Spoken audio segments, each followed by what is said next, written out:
Hoy vamos a emprender un viaje a través del espacio y el tiempo, desde nuestro vecindario galáctico hasta llegar a toparnos con las estructuras más grandes de nuestro cosmos. Sobre lo más imponente del universo, excluyendo el universo mismo, a eso lo llamamos el final de la inmensidad. Pero antes de llevarlos a estrellarse contra esa desmesura, denme unos minutos para sentar las bases y dibujar el escenario de la distribución desigual en forma de tapiz celestial. ¿Cómo se organiza la materia en el universo a gran escala? Como inicio de este viaje al cosmos, elijamos al azar nuestra galaxia, la Vía Láctea, aquí mostrada en una representación artística. A inicios del siglo pasado era la única galaxia conocida. Hoy en día nos cuesta trabajo estimar su número. Se encuentran por todas partes, sin importar las regiones del cielo profundo donde miremos. Y con el avance de los telescopios, al explorar el universo a gran escala, notamos que estas galaxias, contrario a lo esperado, no se distribuyen uniformemente en el espacio. Al igual que las estrellas, se agrupan y el 95% de ellas viven en grupo, reunidas por efecto gravitacional. Así, el cielo profundo está salpicado de gigantescas concentraciones galácticas, unidas entre sí a través del espacio únicamente por la fuerza de la gravedad. Las galaxias se agrupan para formar conjuntos enormes que se extienden a distancias fuera de lo común. Comencemos por los grupos a los que pertenecemos e incrementemos su tamaño gradualmente. Nuestra galaxia, la Vía Láctea, y sus 100.000 años luz de diámetro, pertenece a lo que llamamos nuestro grupo local. A escala universal, este conjunto es una esfera de unos 10 millones de años luz de radio, con unas 50 galaxias, como la casa de al lado. Y por muy grande que sea, nuestro grupo local es relativamente modesto en tamaño si lo comparamos con el cúmulo de Virgo, que, ubicado a 50 millones de años luz, contiene 300 veces más galaxias que nuestro grupo local. Y todo esto reunido en un volumen apenas mayor. Y este cúmulo gigante no es más que uno entre decenas de otros que encontramos a nuestro alrededor, y que, como inmensas nubes galácticas, comparten un paisaje común. A su vez, están agrupados en un conjunto aún más grande, conocido como el supercúmulo de la Virgen. El supercúmulo de la Virgen, que abarca más de 110 millones de años luz, es un monstruo espacial, y no lo digo a la ligera. Es 7.000 veces más grande que el grupo local y reúne cerca de 10.000 galaxias en 100 cúmulos distintos. Para ilustrar esto, imaginen que si nuestro grupo local fuera una nube dispersa, el supercúmulo de la Virgen sería todo el cielo tormentoso. Más allá de este supercúmulo, la red y el universo siguen encontrando más supercúmulos, como el de Coma y sus aproximadamente 36.000 galaxias de la corona boreal, que alberga 76.000, o también el de Perseo y el del Pez, que forman un gran muro que se extiende por casi 300 millones de años luz. En resumen, los supercúmulos se encuentran literalmente en todas partes, sin importar la dirección en la que miremos. Se calcula que hay millones de estas superestructuras en el universo observable. Por las enormes dimensiones de los supercúmulos, se creyó mucho tiempo que habíamos alcanzado el límite de la inmensidad. Porque a escalas cada vez más grandes, estas estructuras parecen formar juntos largos filamentos con los que empezamos a ver líneas de mayor densidad y zonas de sombra. Vacíos cuyas fronteras, borrosas y difíciles de definir, toman la forma de una extraña y gigantesca telaraña cósmica, una red tejida de filamentos, galácticos de miles de millones de años luz de largo y con cientos de miles de galaxias. Para captar la inmensidad de esta telaraña que sobrevuelan a una velocidad irreal de 20 millones de años luz por segundo, imaginen que, literalmente, cada punto que forma estos filamentos corresponde a cúmulos de galaxias. Ese es el escenario que se extiende hasta los bordes del universo, donde nuestra vista llega al límite observable. Y desde entonces surgía una pregunta. Este lienzo cósmico, cuya trama está guiada por la gravitación y la expansión del espacio, ¿constituye una red, un inmenso conjunto cósmico coherente? Esta gran pregunta nos llevó a rechazar lo que se creía era el fin de la inmensidad y, como verán, a hallar una respuesta aún mayor. Se creía que al alcanzar la escala de los supercúmulos galácticos, algo se detenía. No el universo que sigue más allá, sino el aumento desmesurado de las estructuras, el fin de una forma de arquitectura. porque a escalas aún más grandes empezamos, en teoría, a acercarnos al límite superior de lo que la fuerza de gravedad es capaz de mantener coherente, de unir. Durante mucho tiempo se creyó que estos supercúmulos agrupados en filamentos eran el límite de la inmensidad. Nos parecía que a escalas mayores era imposible formar conjuntos coherentes o estructuras más grandes cuyos elementos permanecieran unidos. Estarían unidos gravitacionalmente. En otras palabras, estos supercúmulos se consideraban las estructuras coherentes más grandes posibles.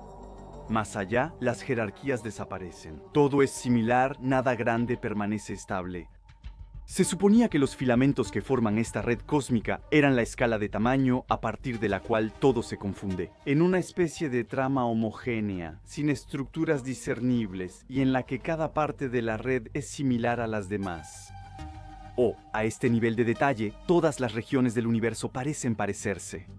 Toda la materia nos parece estar, en todas las direcciones, distribuida de manera uniforme. Y así termina la inmensidad, una frontera donde desaparece la aspereza de las grandes estructuras del universo. Y parecía manifestarse en escalas de unos 300 millones de años luz. Sin embargo, recientes descubrimientos enigmáticos parecen revelar estructuras de dimensiones que desafían la comprensión y amplían esos límites. Y, de algún modo, romper ese final de la inmensidad. En la unión de inmensas redes de filamentos, por ejemplo, se han identificado muros de galaxias 200 veces más grandes que el supercúmulo de Virgo, y sobre los cuales miles de cúmulos parecen alinearse a distancias tan vastas. Y alargo mis palabras porque desafían las dimensiones límite de las estructuras que pensábamos que podían ser gravitacionalmente coherentes.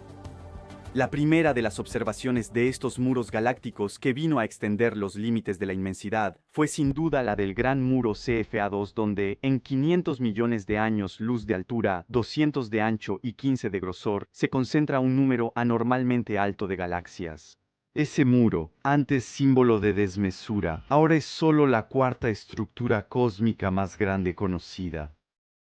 Porque otros descubrimientos de este tipo le siguieron. Llevan el nombre de los grandes muros de Sloan o del muro del Polo Sur Celeste, ambos casi el doble de extensos que el gran muro CFA2 y cubren casi una sesentava parte del diámetro del universo observable, mientras que cada uno contiene cientos de miles de galaxias y decenas de miles de cuásares distribuidos en el cosmos a lo largo de casi 1500 millones de años. En cuanto a los grandes muros de Hércules y de la corona boreal, Titán fue hallado al buscar alineaciones de estallidos de rayos gamma en el cielo profundo. Ahí están repartidas, en más de 10.000 millones de años luz, cerca de 4.000 millones de galaxias, lo que la convierte, de lejos, en la estructura más grande y más masiva conocida del universo observable. La existencia de estos gigantes, que miden casi el 10% del diámetro del universo observable, genera aún más preguntas que sus estructuras. ¿Cómo pueden existir tales agrupaciones aparentemente estructuradas si, como se piensa, no debería haber ninguna estructura coherente? De más de 1.000 millones de años luz de ancho como máximo, no debería haber tenido tiempo de formarse desde el nacimiento del universo. En efecto, por muy masivas que sean, las galaxias, al igual que la hipotética materia oscura que, discretamente, parece contribuir a esculpir su distribución en el espacio, no son capaces de influirse entre sí a distancias tan monumentales. En resumen, el universo es muy joven para que hayan tenido tiempo de hacerlo. Por eso, estos descubrimientos, al ampliar los límites de la inmensidad a miles de millones de años luz, desafían nuestra comprensión del universo. Todavía no sabemos realmente si, propiamente hablando, estos arreglos son verdaderas estructuras en el sentido astronómico, si sus componentes están ligados gravitacionalmente entre sí como partes visibles de una vasta superestructura subyacente, o si solo son agrupaciones de muros más pequeños, filamentos que el azar ha alineado momentáneamente. En el fondo, carecen de origen común y estructura propia. En cualquier caso, si en el futuro se demuestra que estos muros son conjuntos gravitacionalmente coherentes y cuyos elementos han tenido tiempo de influenciarse a lo largo de su historia, entonces eso pondría en duda algunas de nuestras ideas sobre los límites de tamaño cósmico. De cualquier manera, en el estado actual, la búsqueda de las estructuras más grandes, el esqueleto final del universo conocido, continúa. Por su tamaño, la distancia y la cantidad de componentes que tienen, sigue siendo muy difícil determinar con precisión dónde comienzan y dónde terminan estas catedrales cósmicas. A estas escalas, las cosas no siempre son lo que parecen. De hecho, para añadir un poco más de dificultad a todo esto, a las escalas de observación, cúmulos como supercúmulos, fenómenos como las lentes o los cizallamientos gravitacionales pueden crear una especie de espejismos visuales en nuestros telescopios, añadiendo a nuestras observaciones suntuosas aberraciones luminosas, como se puede ver aquí. En este cúmulo de galaxias, cuya imponente masa situada en primer plano desvía los rayos de luz que nos llegan de las galaxias que están en el fondo. Hoy, para intentar desentrañar los misterios del final de la inmensidad, también se pueden utilizar sorprendentes simulaciones que incorporan en sus cálculos nuestras teorías, así como los datos reunidos y compilados por nuestras observaciones. Y estas simulaciones nos permiten analizar aspectos del universo que por ahora son difíciles de alcanzar de otra manera. Así, utilizar el poder de lo digital es una forma indirecta, un atajo para alcanzar una perspectiva clara, dándonos una visión general del universo y de sus grandes estructuras.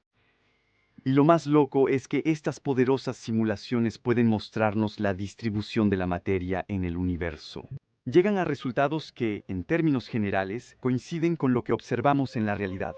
Es decir, un cuadro en 3 dimensiones en el que cúmulos de galaxias deshilachadas se encuentran, se entrelazan y se agrupan.